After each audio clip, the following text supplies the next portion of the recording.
welcome to Clever Orbits. I am Louis Brandmeier, one of your hosts. With me are Tyler and Richard. Say hello, gentlemen. Hello. That was almost synchronized. I was impressed. Today we are doing the finale of Star Trek Voyager Season 6 and the beginning of Season 7 called Unimatrix Zero, Parts 1 and 2.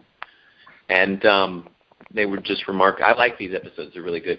They were just remarking how it should have been Unimatrix Zero, Part 0 and Part 1 to fit with binary code. Yeah. That is what they should have done. So what did you guys think? Initial thoughts? Cool premise. Yeah, it was certainly it was a cool idea. It was very entertaining. I think at this point we pretty much just have to give up on the idea of the Borg as anything other than, a tyranny enforced by a biological means. The whole collective idea appears to be long gone, but, I'll take it. I think it's still a collective. Did you notice that the Borg Queen refers to the assimilated version of Tuvok as Tuvok instead of giving him some designation?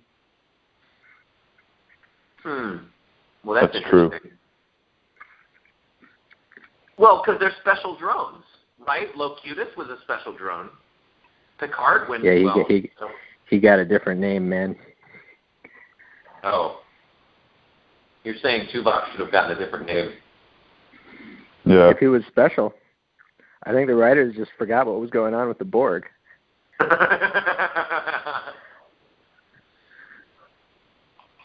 right, or else they're all Tuvok. So here's something. I'll start off with a positive comment because we're declining rapidly. The Unix complex is freaking awesome. I love the idea of a massive Borg-like city in space, and it's really curious to me to imagine what operations take place there. Meaning, why do the Borg have some structure that's that big?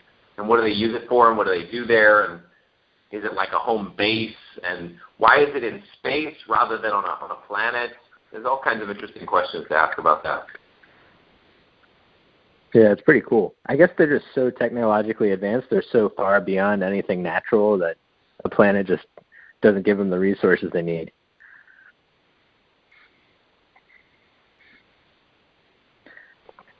So, I think this idea of individuation as an infection, something to be stamped out, is really interesting. It's a reasonable extension and continuation of the themes we've been playing with from Collective through Child's Play, and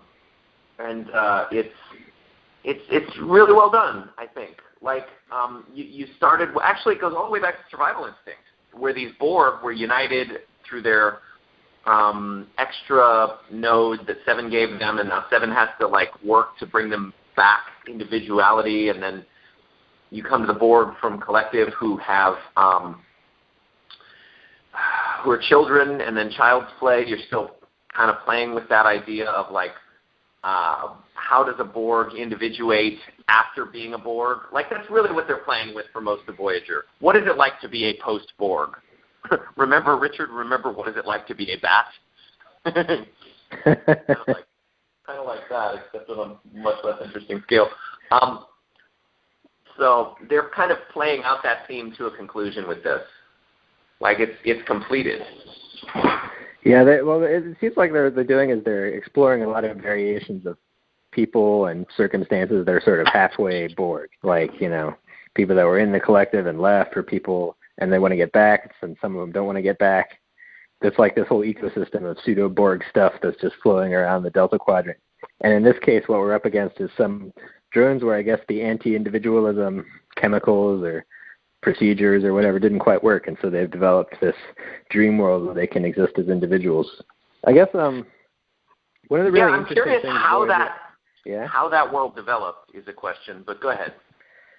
Well, I mean, one of the fun things about the Borg and Voyager is how they've often been made out not just to be villains, but to have positive aspects.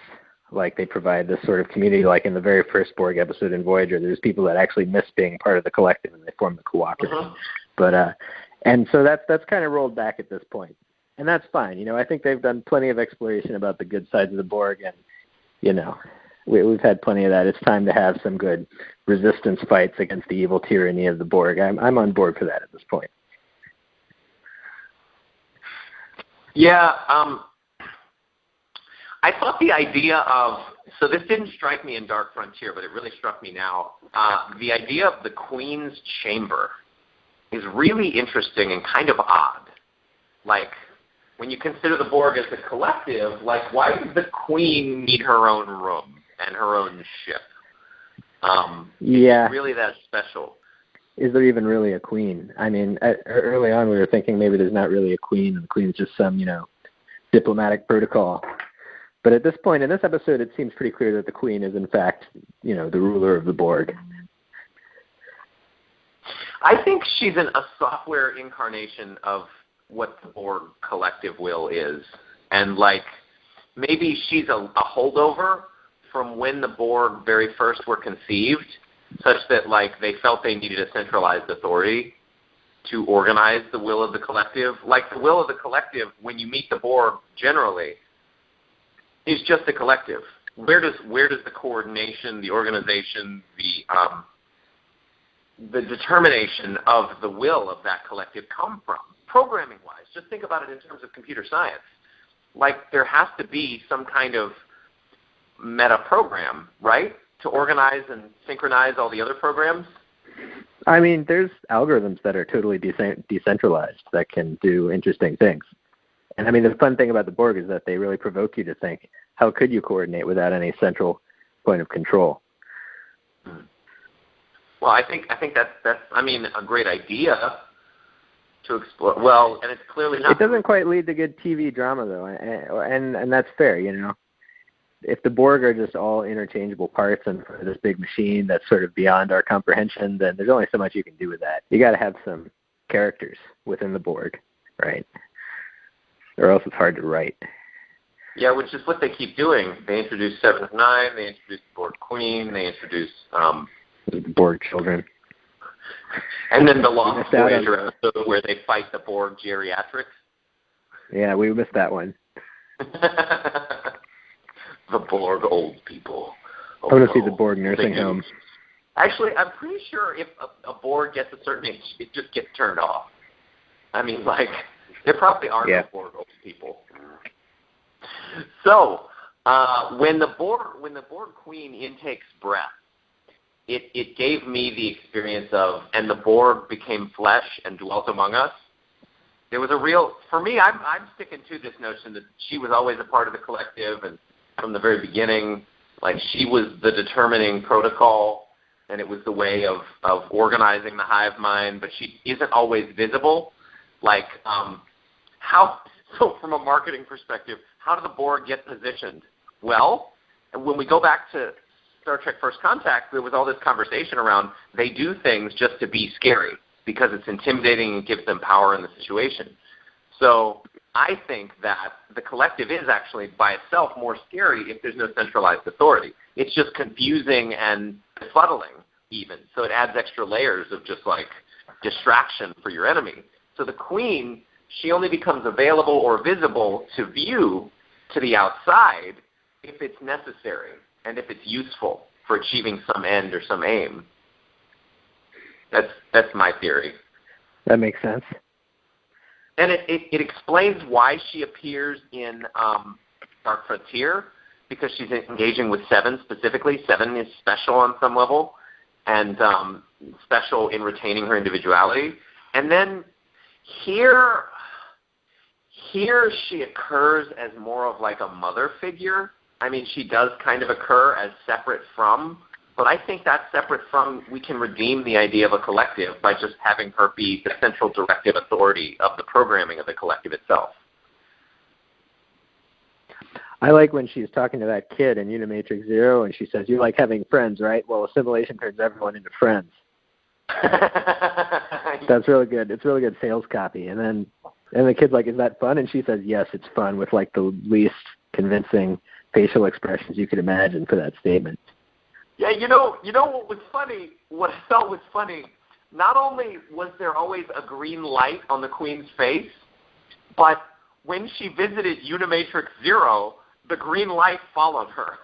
Like there was clearly a light from off screen that was very specifically directed at her that was green. And I get what it portrays, but like in the universe, there's no reason why she would still be green. Yeah. It would have been cool if when she went into Unimatrix Zero, she was whoever she was before she was the queen. Yeah, that would have been far more interesting. That would have been real cool. Then you have the threat of the whole Borg being de-assimilated, because if she has a taste what if of she buys into the whole individuality thing, and she gets tempted by it? That would have been a really cool episode. Janeway suggested that. Janeway was like, are you afraid you're going to get a taste of individuality? Afraid you're going to like it? You know? So, yeah, it would have been really cool.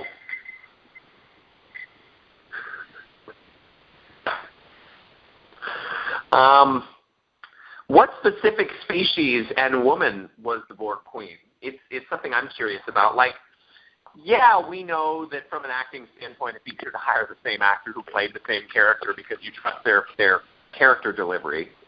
Tyler, what would you say about that? Like, is it easier or better to always hire the same actor for the same character, or not? Is there what's the distinction? Because we had Susanna Thompson play this person in this episode series, and then in Dark Frontier, and then we had Alan Creech play in Star Trek Contact her role. Yeah, in the series finale. It depends on the actor's availability, the actresses, like how much they get paid, whether or not it's worth it to show back up. I don't know. It is less jarring to have the same actor play the same role. I mean, this is presumably a different drone embodying the Queen than the one in First Contact, though. That's true. It could be just a consciousness implanted into a separate body, separate person, separate drone. Presumably, the Queen is not tied to a particular biological body. That would be surprising to me. Yeah. So maybe that's it. They don't need to worry about hiring the same actress. I think Susanna Thompson's good because she never blinks. Oh, yeah.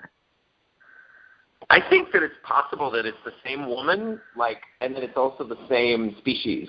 I think it's possible that there is a species that is most suited for high-level complex intellectual engagement with teraquads or whatever of raw data, which she must be doing in order to map, model, understand, and organize the activity of the collective.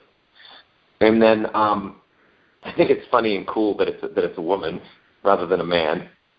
I think also the fact that it's the same person, maybe they've attained. So remember in Descent where Lore was telling the Borg, like, hey, we're going to advance into pure artificial life. Like, we're going to get rid of even the biological components. You guys remember that in the experiments he was doing with the Borg drones? So there's this aspiration there for them to shed corporeal kind of physicality when it comes to being an organism. And I'm not sure if that's coextensive with the notion of perfection that we distinguish from the Omega directive. But it's possible. And so standing there, what I'm curious about is if the Borg Queen, her character is repeated because, is she totally artificial? She looks really artificial. I mean, it looks like there really isn't much left of a functional body there. You know how she gets put together in her little assembly? Yeah. In First Contact, we see that when her flesh gets melted away, there's a big robot that's under her skull. A robot that looks very much like the Terminator, actually. Yes. Well, presumably that means it's not her biological brain running things. Oh, yeah. Her central components are actually artificial. Maybe she's just a straight-up robot, and they put some, female, skin over it to make, I don't know why they would do that. Well, if we follow through the diplomatic aspect of the protocol, which I still think there's something to that.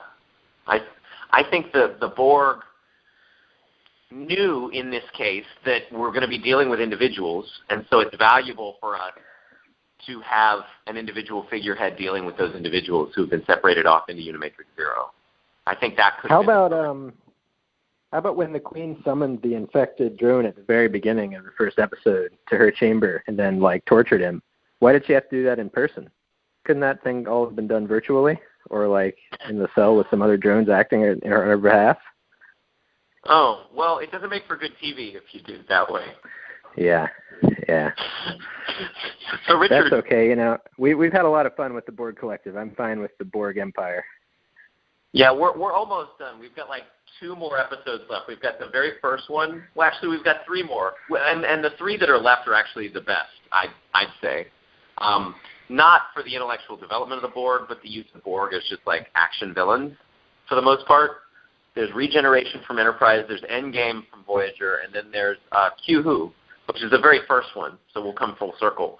But yeah, I agree with you, Richard. And what we've come up with, thanks to you, Richard, are 3 hermeneutic principles. To wit, numero uno, the highest form of the story. We want to look at what we experience on the screen and interpret it as something good, as effective, as well done as possible. Then there's what drives dramatic television is numero 2, right? Like, what makes for a story that's entertaining.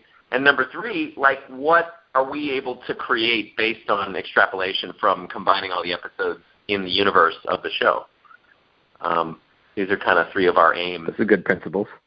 Yeah, these are good principles. So who else really loved wait. This is totally apropos for the Borg Queen thing. She literally says disembodiment. It's the epitome of perfection. What does that mean? I don't know, but it's creepy. It is creepy. I felt better before I had this body. I think it is that advancement to complete artificiality. Like if there's a non-reliance on organic material or even artificial technology if she is a protocol. Yeah. Like, I think it might be more than just advancing beyond the biological, though. I mean, disembodiment, presumably if she was in a robot, that's still a kind of body. Disembodiment, that means you don't even exist physically anymore. You're just, I don't know, an idea or an energy pattern or something. That's you become, cool. I don't know, part of the inherent structure of the universe. That would certainly sound like perfection to someone with that kind of mindset. It's interesting to me because they've explored other dimensions. 7 of 9 says omnicordial life forms from dimension blah, blah, blah in one episode. And we know species 8472 from Scorpion, and we know about the Omega molecule and their love for it. So what becomes curious to me is maybe the Borg have their foot in another dimension. Maybe they do just have a space where they can exist as pure energy patterns, and they only have the minions of the drones and the cubes as ways of interfacing with this reality and this type of reality, these types of realities. So, yeah, I mean, it seems like if that's the case, being a drone member must be pretty interesting. It adds a lot of weight to why 7 missed it so much and why she was like, send me back. I want just to go back. You don't know what, I can't leave. It wasn't just the voices. Like all she was, probably there is a level of consciousness or a style of perception and experience that happens when you're engaged with the collective that just isn't articulable when you're outside of it. Oh, yeah. I mean, imagine having a quadrillion times as much mind power as you currently do. You could think some pretty interesting thoughts, I think. I could probably think at least 5 or 6 different, unique new thoughts. Maybe as many as 12. That was a joke. Okay. Yay, quantify it. We got 1 giggle over here. I think I like the Queen's ruthless efficiency. I mean, I like her as a villain. I like that scene where she's looking through the eyes of her drone and she sees that it's Janeway and she says, Janeway. And the whole idea of like Janeway is like a villain and a foil. I mean, It's not that they haven't been able to eliminate Voyager. It's just that it hasn't been a priority. And, if Voyager isn't an active threat, just like we know from First Contact where they're walking around and they're not going to get assimilated because they're not actively threatening the activities of the Borg, then they're considered non-hostile. And so, Voyager to the Borg Queen is an annoyance, but not something that they have felt the desire to actively seek out. And we'll see later on in Endgame that changes a little bit. But, so yeah, I like that part of the Queen. I also am curious, why does there need to be a green light on the Queen's face ever? I mean, what does it do? I like you've got green, yellow, black, and blue with red accents. And those are kind of the Borg style, the Borg colors, the grungy industrial look. It's really, distinct. From within the universe, what possible reason could they have for that? Maybe those are the effective for skin health. Speaking of skin health, how did you like the very first shot after we see the Unimatrix? How do you like the very first shot in the first episode was an extreme close-up on the Borg makeup? Really? Was it? Yeah. I didn't They showed the big complex, and then it's like a really zoomed-in Borg makeup eye, and it zooms out. Oh. Well, I didn't see that, but I'll definitely have to go back and check it out. Yeah, it's incredible. That seems to be high praise. It seems to be almost too high a praise. Yeah. I love how realistic the heads look after they've been torn from the bodies. So, speaking of being up close and personal with the Borg really shouldn't have facial expressions. And there were several times during the episode when I caught myself feeling like, is that Borg making I'm having to put effort into this motion face? Or assimilate, gotta do it. And it just felt like, no, probably they shouldn't have that going on. Oh yeah, I see what you mean. I just called up the footage of the ultra close up on his eye. Yeah, that was pretty intense. It's really before and really after. Effective. It's like a because it conveys the REM sleep that he's going through, right? Yeah. So what do you think of the 7 of 9 romance? Oh, that was kind of, I thought the love story was really sweet. I love how 7 turns into this completely different person in Unimatrix Zero when she's connecting with Axum. Yeah. She showed some real range in that thing. Some range on her usual state is just dominatrix comply. Yeah, she suddenly became very feminine. She became a woman again. And what was also interesting was that you could tell that when she was talking to Axum, she was nervous. She was fidgeting with her hands and stuff. And we haven't seen that kind of behavior from her before. Ever, yeah. She in modern parlance, her feminine was never being very well expressed. Her masculine side, her action-oriented, purpose-driven, linear, rational, analytical side was always very strong, but her emotional side, her kind of surrender, and of course these are traditional gender associations. This is from Way of the Superior Man that I'm getting feminine versus masculine. But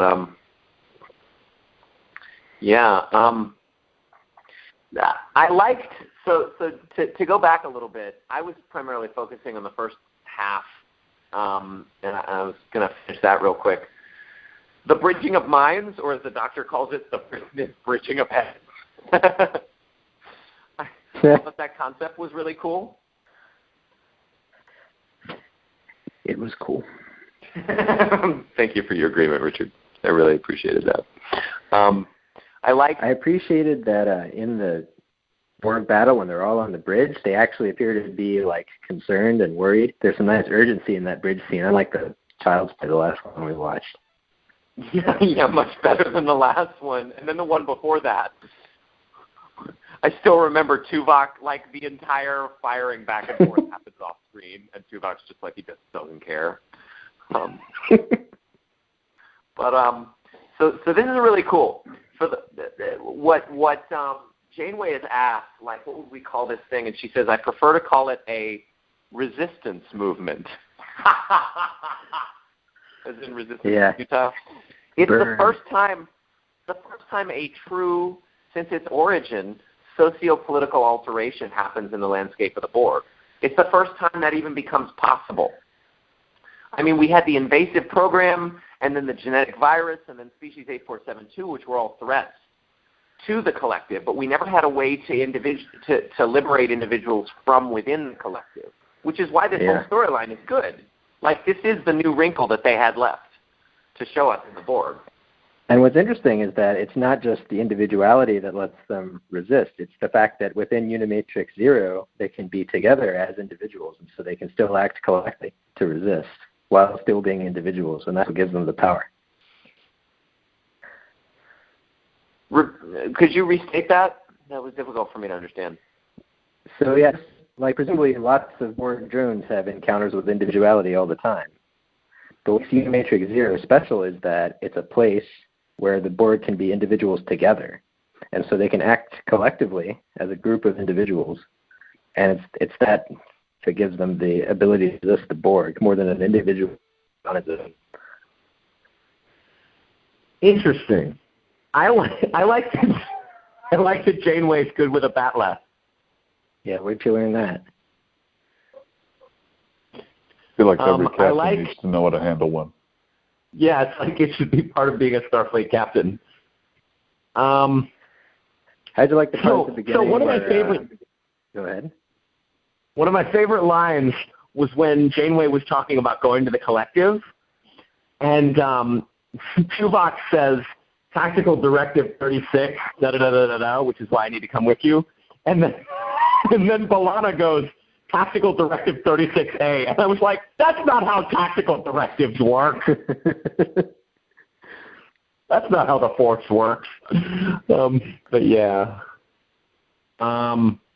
So some other things that are kind of cool. The central plexus was a really neat introduction. The idea of a centralized location for the organization of all the Borg on a specific, cube or vessel, like that makes sense. It's natural. Yes. And then the space battle at the end was cool. It was pretty good. Oh, I wonder why Neelix was manning the tactical station. Yeah, well, why is Neelix even on the bridge? My theory here is already. He gets a little bloodthirsty every now and then. He really needs to fire phasers. That's right. Here's a question. So as cool as the armored tactical cube is, as cool as it looks, like, why do the Borg need tactically attuned ships? And aren't the normal ones badass enough? I mean, guess not. I mean, this is clearly some design team. They were like, well, what would make the Borg even cooler and scarier? Well, if we gave them armor-plated tactical cubes. You can imagine they might want to have like extra strong cubes just in case. They encounter all kinds of species. They probably encounter species all the time that are more advanced weapons-wise than humans. And, maybe that was a development that happened after Species 8472. We've got no reason to believe they had these before 8472. So it was an irrational response to just, all right, let's do everything we can because they kicked our asses. How do you like it at the beginning when we just launched simultaneously there? How do you like the beginning when Tom Paris gets his report? Then Harry Kim says, "Hey, I didn't notice a box on my chair." Yeah, I was about to actually look at him with this sort of look of pity, and then they don't respond. They just look back. Yeah, I think so. This episode has two really clear jabs, I think, at Harry Kim. And it's clear to me that Harry Kim, he talks a lot. I mean, we saw this in Omega Directive. He talks a lot. He complains a lot. He has a lot of irrelevant conversation. He gets into trouble often. He's usually under attack. like he's had the most terrible things happen to him of any character on this show, probably. And so I think by this point they don't want to promote him because like he's already got too much responsibility if he gets hurt again. like if he gets another 8-4-7-2 tendril up his nose, like, hey man, well, we got to replace you again. You're down for the count again. So they can't promote him because that would give him more responsibility. And that'd be unwise. There's no little box on my chair. Like Harry, poor Harry, he can't advance. We'll see we'll see some like making up for it on Endgame, but only slightly. And the other quote that Jammer made light of in his review of the episode and made it kind of the central quote of the episode, which was hilarious, was when the Borg Queen is on the screen and is talking to everybody on the bridge, she ends not by saying, she sends, "We'll see you soon, Harry." And it feels like the Borg Queen has assumed the Voyager cultural practice of like being a dick to Harry just because she can. She's in on the joke. She's in on the joke. So two or three things to conclude the first episode. I think that that exchange between Janeway and Chakotay shows that this show knows itself really well. Like, there are little moments where it feels like a family and they feel really familiar and it feels like excellent. It feels like, all right, this is exactly what they should be saying and doing. And I just feel like a little warm and fuzzy when Janeway's like, Chakotay's like, anything you want done while you're gone? Carpet's cleaned? And she says, no, surprise me, right? Like it's their mama and papa of the ship. That's what I felt like in that moment. And it was really sweet, and it made me feel really good, especially with this dread of the mission oncoming of them going to the cube. And so here's the thing. When they get to the cube, I know what the writers were trying to do. In the best of both worlds, Picard gets assimilated, and he's a Borg drone at the end of the episode. What are we going to do? So they were ripping on that here, except it doesn't really work the way that they wanted it to. Like, all right, what's worse than one main character getting assimilated? How about three? I mean, they ripped on it really clearly. Like when Janeway, which, let me tell you, Janeway is so profoundly ugly in that last scene as a Borg drone. I thought she just looked really old. Maybe both. Or Maybe a Borg. Kate Mulgrew will look really ugly when she's old too. I don't know. But they also, you know how they gave Locutus, they gave Picard a red laser next to his eye? Yeah. They gave got a blue one. A blue one. Yep, got to mix it up. Mix it up, I guess that's what they did. It's like a rave party in there. Yeah, like there's a far too rave much green party. and red. With all of these lasers. There's your answer about the green light. The what? Green light. Oh, yeah, you're right, with all those lights. Maybe that's really what's going on for the Borg. They just naturally are in a constant state of rave. Maybe that's the other dimension they're in contact with. Maybe the other dimension is a rave party. Yeah. Maybe that's why no one wants to leave the collective. I think it seems plausible. So shifting for a second into part 2, seeing Janeway get assimilated was cool.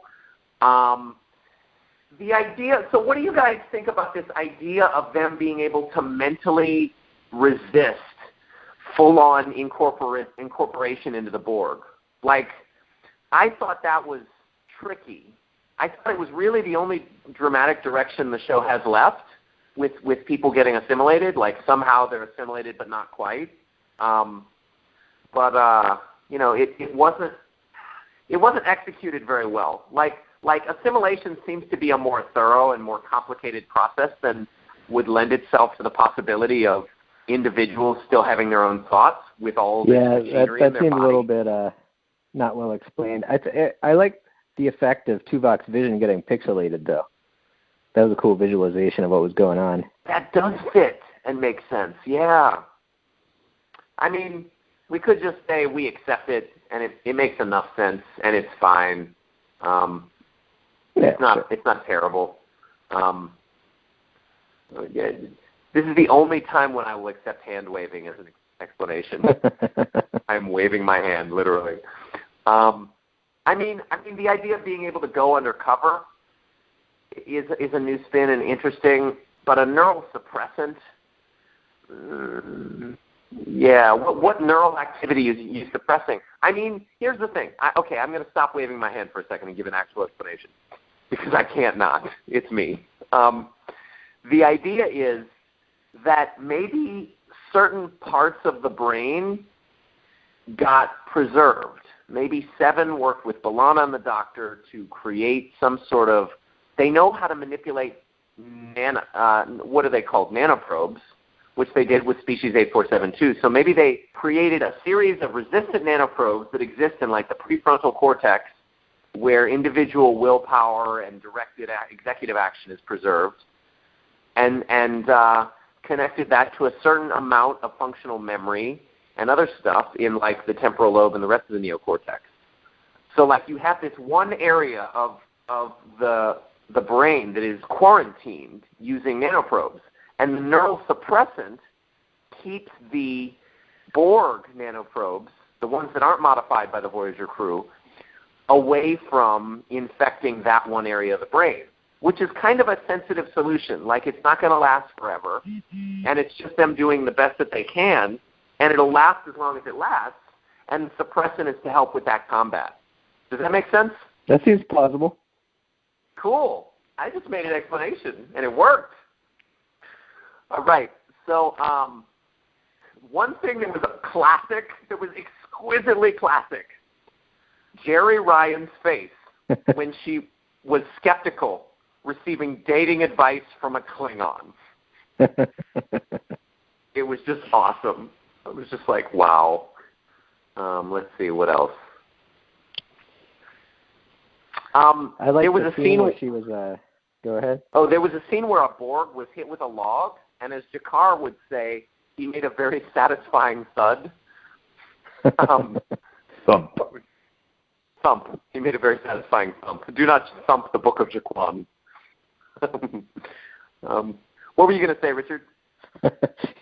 In the scene where 7 of 9 is talking with Mr. Axum and decides to, renew their relationship a little, she goes for his hand, and the camera's sort of zooming in around the hand area. But for a second, when the camera was panning down there, I didn't think she was going for his hand.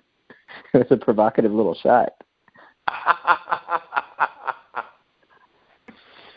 Because ostensibly, they engaged in a lot of that in Unimatrix Zero. I mean, Probably. What else are you going to do? It's like a woodland environment. You can make fires, you can eat, you can walk around. I mean, there's nothing else to do. Maybe gymnastics. Yeah, gymnastics. That's what they're doing. I like where your head is at, Richard. Doing some cardio. I wonder, So part of me, well, anyway, I've already talked about what must have happened at some point behind the scenes. Like 7 of 9 must have had sex with somebody on Voyager by now.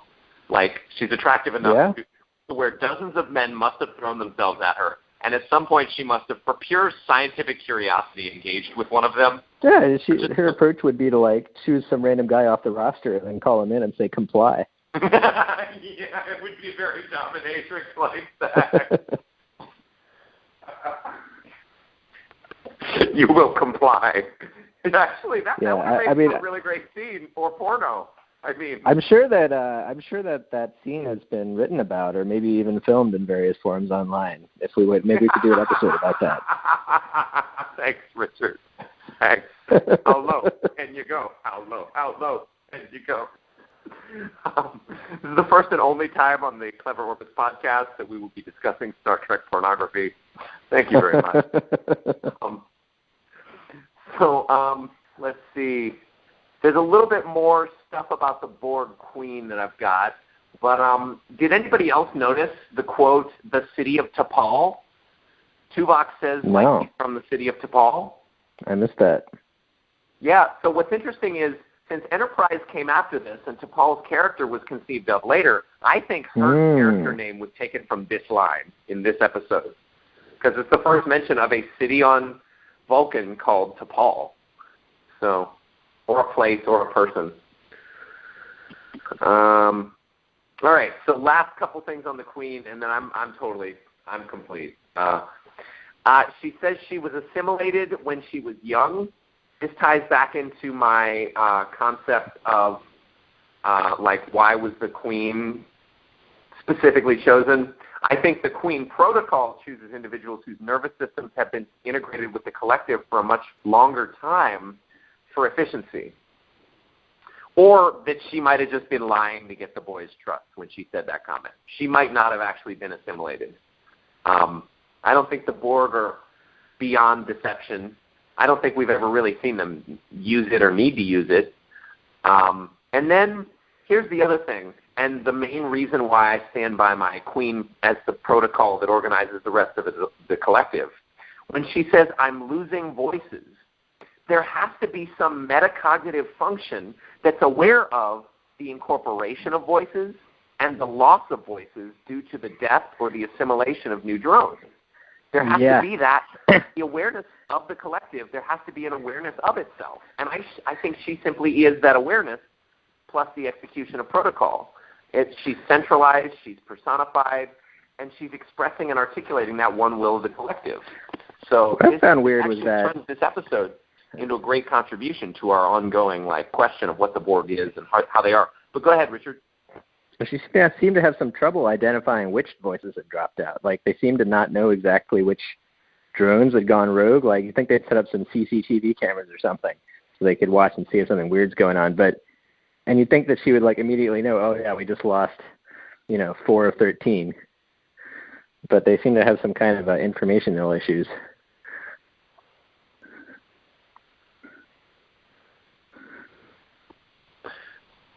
Yeah, I think I'm clear on how good this episode is. Tyler, we haven't heard much from you. What did you think about all this? I liked it. How oracular and laconic. Yes, terse. We're going to do ratings? Yeah, unless you had more notes, Richard. Did you have more notes? Let me see.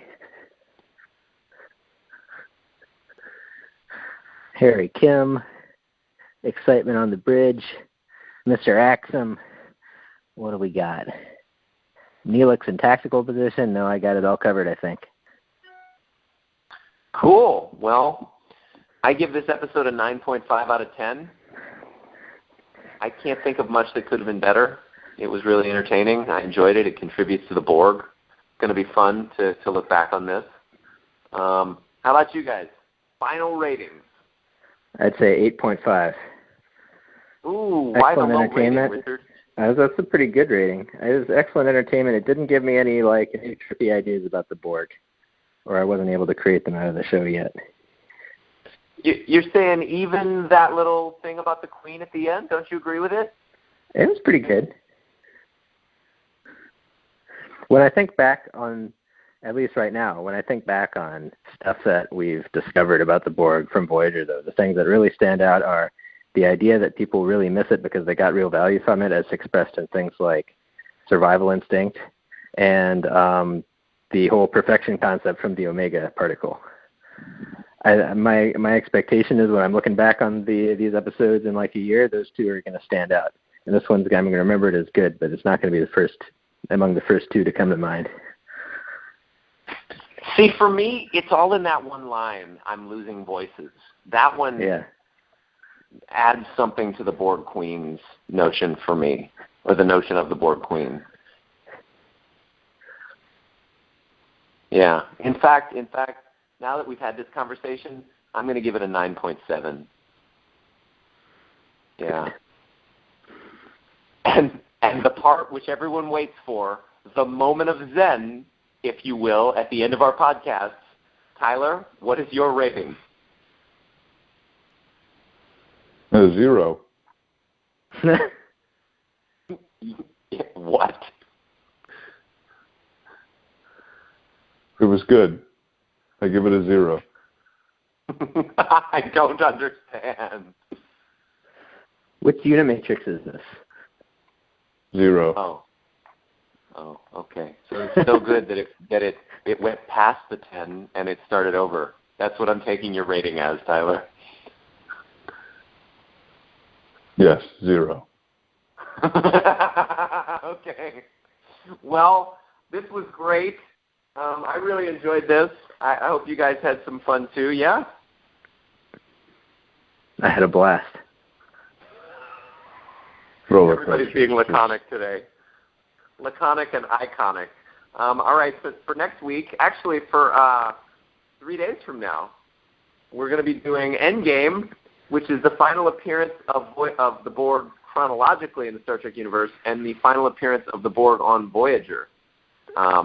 They've got just a little bit of stuff to add there that's sensible, reasonable, and interesting. Probably not anything as revolutionary as this, but yeah, decent stuff. So thank you all for listening. Please like, share, comment, and subscribe. We had the unique virtue of having one of our subscribers live listening. Many thanks and shout out to Lindsay Gert. And yeah, to you, Tyler, and to you, Richard. Thanks for being a part of the team, guys. Don't get assimilated. The only team I'll get assimilated to is Clever Orbits. Yes, I as well. We could produce podcasts a lot more efficiently. Yeah, we could. We wouldn't interrupt each other as often. Persistence is rewarded. Oh, that reminds me of Steven's joke. So one of our mutual friends started getting laid for the first time in a year, which everybody will probably know who this is, who's like really involved in the podcast. But we were talking about on the Clever Orbits Facebook feed, there's the core team Facebook feed, and for some reason I included Steven, even though most of the time what we are going back and forth on. So Steven just like co-opted the feed to talk about his dead cat and to talk about how his roommate was like abusing him. And I was just really confused for a while. I was like, I started this message feed to talk about my podcast. What's going on? But on Sunday, or was it Monday, he said, because we're talking about the Borg, when one contributor to Clever Orbits gets laid, so do all the others. And it made me realize if we were Borg, it would work that way because we would all have the experience of that one person getting laid. And so I told him, hey, this is definitely the most important realization about the Borg. And he said, 7 of mine, anyone? which was cute. However, I don't think that anybody in the Borg actually has sex. I don't only think in Unimatrix Zero. Yeah, only in Unimatrix Zero, which is why her hand basically was just a dream. Yeah, only in their dreams. All right. Well, thank you so much, guys. Have a good night. We'll talk soon.